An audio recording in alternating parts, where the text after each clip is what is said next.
That's just one of many things Governor Dunleavy addressed at not one but two swearing-in ceremonies. Why two? Well, KTVA 11's Liz Raines, Daybreak's, I should say, Liz Raines explains.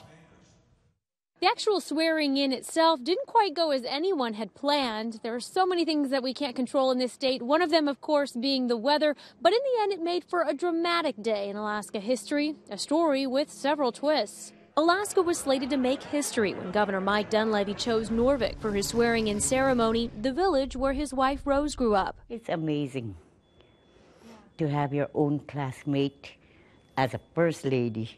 It's beautiful. The tiny town had been preparing for days, but then something happened no one could prepare for. A storm forced Dunleavy's flight to divert to Kotzebue. By constitution, he had to be sworn into office by noon, which meant he wouldn't make it to Noorvik in time.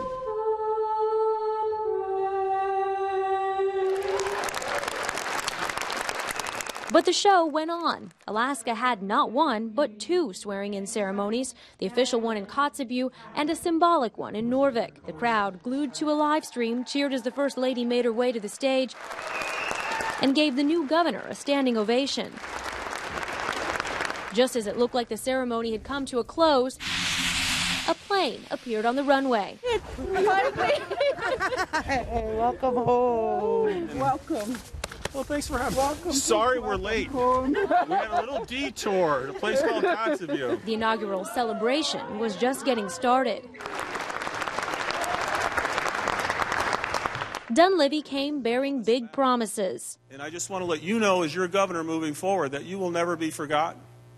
Whether it has to do with the educational system, you won't be forgotten.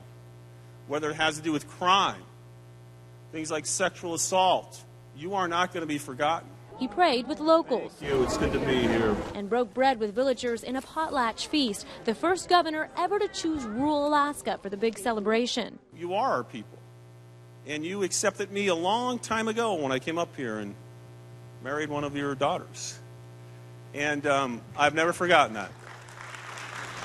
As Mother Nature would have it, the spotlight shined bright enough to include two Arctic communities on the historic day.